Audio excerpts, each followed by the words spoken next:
શું આમ આદમી પાર્ટીના ફાયર બ્રાન્ડ નેતા ચેતર વસાવાને 7 વર્ષ સુધી જેલમાં જ રહેવું પડશે? શું હવે તેમનું ધારાસભ્ય પદ પણ જશે? શું હાઈકોર્ટના દરવાજે ચેતર વસાવાને રાહત મળશે કે પછી આદિવાસી પટ્ટાનો આ સિંહ લાંબા સમય સુધી જેલના સળિયાના પાછળ જ રહેશે? તો ચાલો આ સમગ્ર વિષય પર ડિટેલમાં જાણકારી મેળવીએ. નમસ્કાર દર્શક મિત્રો, @ગુજરાતમાં આપનું સ્વાગત છે. દર્શકો, ગુજરાતના રાજકારણમાં એક એવો મોટો ભૂકંપ આવી ગયો છે કે જેની ગૂંજ માત્ર ગાંધીનગર કે દિલ્હી સુધી જ નહીં પરંતુ સમગ્ર આદિવાસી પટ્ટામાં ખૂબ જ તીવ્રતાથી સંભળાઈ રહી છે. આ વાત છે સત્તા, સંઘર્ષ, આદિવાસી અસ્મિતા અને કાયદાના આકરા પ્રહારની, કે જેમાં ડેડિયાપાડાના લોકપ્રિય અને ફાયર બ્રાન્ડ આમ આદમી પાર્ટીના ધારાસભ્ય ચેતર વસાવાને રાજપીપળાની કોર્ટે 7 વર્ષની સજા ફટકારીને જેલના સળિયાની પાછળ ધકેલી દીધા છે. એક આદિવાસી નેતા કે જે પ્રજાના હક માટે લડવાનો દાવો કરતો હતો, તેને ટૂંકા ગાળામાં સમગ્ર ગુજરાતમાં પોતાની આગવી ઓળખ ઊભી કરી લીધી હતી, તે આજે કાયદાની નજરમાં ગુનેગાર સાબિત થઈ ગયો છે. આ કોઈ સામાન્ય ચુકાદો નથી, કારણ કે આ ચુકાદાથી ચેતર વસાવાનું ધારાસભ્ય પદ પણ જોખમમાં આવી ગયું છે અને તેમની સાથે તેમના પત્ની સહિત 8 અન્ય લોકોને પણ વડોદરા સેન્ટ્રલ જેલનો રસ્તો બતાવવામાં આવ્યો છે. જે ધારાસભ્ય ક્યારેક સરકારને પડકારતા હતા, તે આજે કોર્ટના આકરા વલણની સામે લાચાર દેખાઈ રહ્યા છે. પરંતુ તેમનો આક્રોશ અને સમર્થકોનો હોબાળો હજુ પણ શાંત થયો નથી. મીડિયામાંથી એવા અહેવાલો સામે આવી રહ્યા છે કે આ આખી ઘટનાની પાછળ એક એવો વિવાદ છે કે જે વન વિભાગના કર્મચારીઓ, સરકારી જમીન, લોડ થયેલી પિસ્તોલ અને હવામાં થયેલા ફાયરિંગ સાથે જોડાયેલો છે. આજના ખાસ વિડીયોમાં આપણે દરેક પાસાની ઊંડાણપૂર્વક જાણવાના છે કે આખરે એ 29 અને 30 ઓક્ટોબર 2023 રોજ તે કયા કલાકો હતા કે જેમાં ચેતર વસાવાએ કાયદો પોતાના હાથમાં લીધો હતો અને ભૂલ તેમને આજે 7 વર્ષની જેલની સજા સુધી ઉડી ગઈ છે. તો દર્શક મિત્રો, એવા સમાચાર સામે આવી રહ્યા છે કે આ ઘટનાની શરૂઆત થાય છે નર્મદા જિલ્લાના ડેડિયાપાડા પોલીસ સ્ટેશનની હદમાં આવેલા વન વિભાગના વિસ્તારોમાંથી, કે જ્યાં સરકારી તંત્ર અને સ્થાનિક ખેડૂતો વચ્ચે લાંબા સમયથી જમીનના અધિકારોને લઈને વિવાદ ચાલી રહ્યો હતો. 29 ઓક્ટોબર 2023 રોજ વન વિભાગના કેટલાક કર્મચારીઓ સરકારી આદેશ અનુસાર વન વિભાગની જમીન પર સ્થાનિક ખેડૂતો દ્વારા કરવામાં આવેલા ગેરકાયદેસર દબાણો અને ગેરકાયદેસર રીતે ઉગાડવામાં આવેલા પાકોને હટાવવા માટે પહોંચ્યા હતા. સરકારી તંત્રએ પોતાની ફરજ બજાવી અને દબાણને દૂર કર્યું હતું. પરંતુ આ વાતની જાણ જ્યારે સ્થાનિક આદિવાસીઓના મસીહા ગણાતા ધારાસભ્ય ચેતર વસાવાને થઈ, ત્યારે તેમનો પિત્તો ગયો. એવા અહેવાલો સામે આવ્યા છે કે ચેતર વસાવા પર એવો આરોપ મૂકવામાં આવ્યો છે કે તેમને વન વિભાગના અધિકારીઓ અને કર્મચારીઓને કાયદાનો પાઠ ભણાવવા અને આદિવાસી ખેડૂતોના પક્ષમાં દબાણ લાવવા માટે પોતાના જ નિવાસે બોલાવ્યા હતા. સરકારી કર્મચારીઓ ધારાસભ્યના આદેશને માન આપીને તેમના ઘરે ગયા હતા, પરંતુ તેમને અંદાજ નહોતો કે ત્યાં તેમની રાહ કોઈ ચર્ચા માટે નહીં પરંતુ એક ભયાનક આક્રમણ માટે જોવાઈ રહી છે.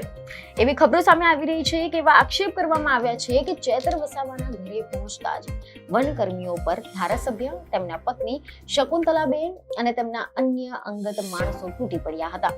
આરોપ મુજબ ત્યાં વન કર્મચારીઓને અપશબ્દો બોલવામાં આવ્યા હતા, તેમને માનસિક રીતે પ્રતાડિત કરવામાં આવ્યા હતા. અને એટલું જ નહીં, ચેતર વસાવાએ પોતાના પદની ગરિમા ભૂલીને સરકારી કર્મચારીઓને એક લાઈનમાં ઉભા રાખી અને ત્યારબાદ તેમને પોતાની પિસ્તોલ કાઢીને હવામાં એક રાઉન્ડ ફાયરિંગ કર્યું હતું, જેથી કર્મચારીઓ ધ્રુજી ઉઠે.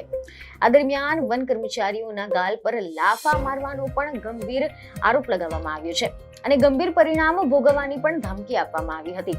એવી ખબરો સામે આવી છે કે આ મામલો માત્ર મારપીટ સુધી કે ધમકી સુધી સીમિત રહ્યો ન હતો, પરંતુ તેમાં એક મોટો આર્થિક ગુનો પણ જોડાઈ ગયો હતો, જેણે આ કેસને વધુ ગંભીર બનાવી દીધો. ચેતર વસાવાએ વન વિભાગના જે કર્મચારીઓ છે તેમની પાસે માંગણી કરી હતી કે ખેડૂતોના પાક વન વિભાગે નષ્ટ કર્યો છે, તેમને વળતર તરીકે મોટી રકમ ચૂકવવી પડશે. અને બીજા દિવસે એટલે કે 30મી ઓક્ટોબરના રોજ પણ આ દબાણ ચાલુ રાખ્યું અને અંતે વન કર્મચારીઓએ ડર ના માર્યા એક ખેડૂતને 60,000 રૂપિયાની ખંડણી ચૂકવવી પડી હતી, જે રકમ પાક ગુમાવનાર ખેડૂતોને આપવાની વાત કરી હતી.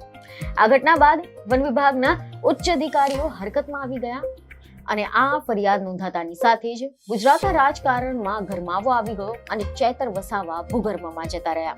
જો કે આના બાદમાં તેમની ધરપકડ કરવામાં આવી. મહત્વનું છે કે આ હાઈ પ્રોફાઇલ કેસની સુનાવણી રાજપીપળાની સેશન કોર્ટમાં એડિશનલ ડિસ્ટ્રિક્ટ જજ એવી હિરપરાની અદાલતમાં ચાલી રહી હતી. એવી ખબરો છે કે રાજ્ય સરકાર આ કેસને લઈને અત્યંત ગંભીર હતી, જેથી કરીને આ કેસને મજબૂત પેરવી કરવા માટે સ્પેશિયલ પબ્લિક પ્રોસિક્યુટર અમિત નાયરની નિમણૂક કરવામાં આવી હતી. જ્યારે બચાવ પક્ષ તરફથી સિનિયર એડવોકેટ S.K. જોશીએ ચેતર વસાવા અને અન્ય આરોપીઓને બચાવ કર્યો હતો. એવા પણ અહેવાલ છે કે ટ્રાયલ દરમિયાન સરકારી પક્ષે અત્યંત વ્યાવસાયિક અને મજબૂત રીતે પુરાવા રજૂ કર્યા હતા, જેમાં કુલ 17 જેટલા મહત્વના સાક્ષીઓની તપાસ કરવામાં આવી. સરકારી વકીલ વંદના ભટ્ટે આ ચુકાદા બાદ મીડિયા સમક્ષ જણાવ્યું કે અદાલત સમક્ષ વનકર્મીઓ પર થયેલા હુમલા, હવામાં ફાયરિંગ અને 60,000 રૂપિયાની ખંડણી વસૂલવાના ગુનાના એવા મજબૂત પુરાવા રજૂ કરવામાં આવ્યા હતા, જેને બચાવ પક્ષ નકારી શક્યો નહીં. અને તમામ પુરાવા અને તમામ સાક્ષીઓની જુબાનીને ગ્રાહ્ય રાખીને જજ એવી હિરપરાએ ધારાસભ્ય ચેતર વસાવા સહિત તમામ 9 આરોપીઓને દોષિત ઠેરાવ્યા. અદાલતે આ ગુનાને સરકારી તંત્રના મનોબળને તોડનારા ગણીને તમામ દોષિતોને 7 વર્ષની સખત કેદની સજા અને 25,000 રૂપિયાનો આકરો દંડ ફટકારવામાં આવ્યો છે. આ 9 આરોપીઓમાં 4 મહિલાઓ પણ સામેલ છે, જેમાં ચેતર વસાવાના પત્ની શકુંતલાબેનનો પણ સમાવેશ થાય છે. કોર્ટના આ આદેશ બાદ તરત જ આ તમામ 9 કેદી પોલીસના ચુસ્ત બંદોબસ્તની વચ્ચે વડોદરા સેન્ટ્રલ જેલમાં મોકલી આપવામાં આવ્યા હતા. જોકે આ ચુકાદો આવતાની સાથે જ આમ આદમી પાર્ટી અને વિપક્ષી છાવણીમાં ભારે આક્રોશ ફાટી નીકળ્યો છે. જ્યારે સત્તાધારી પક્ષ ભાજપે તેને કાયદાનું શાસન ગણાવ્યું છે, જ્યારે પોલીસ ચેતર વસાવાને કોર્ટ રૂમમાંથી જેલ તરફ લઈ જઈ રહી હતી, ત્યારે મીડિયાના કેમેરા સમક્ષ તેમને મક્કમ અવાજે માત્ર એટલું જ કહ્યું કે સત્યની જીત થશે. આ તરફ દિલ્હીના આમ આદમી પાર્ટીના રાષ્ટ્રીય સંયોજક અરવિંદ કેજરીવાલે પણ આ ચુકાદાની સામે આકરા પ્રહારો કરતા સોશિયલ મીડિયા પર પોસ્ટ કરી હતી.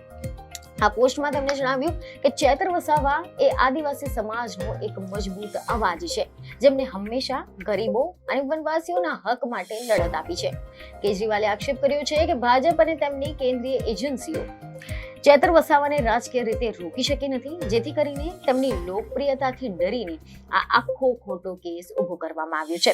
પીએમ મોદીની સભામાં તો ભીડ ભેગી કરવી પડે છે, જ્યારે ચેતર વસાવાને સાંભળવા માટે આદિવાસીઓ સ્વયંભૂ ઉમટી પડે છે. અને આ જ ડર આ સજા પાછળનું કારણ છે.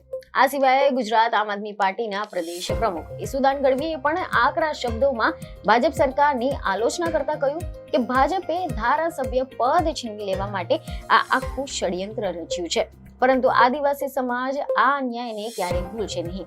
તો બીજી તરફ ચેતર વસાવાના વકીલે સ્પષ્ટ કર્યું છે કે આ નીચલી અદાલતનો ચુકાદો છે અને તેઓ આ અન્યાયી સજાની સામે વડી અદાલત એટલે કે ગુજરાત હાઈકોર્ટમાં અપીલ દાખલ કરશે અને વચગાળાના જામીન મેળવવાના તમામ કાનૂની પ્રયાસો કરશે.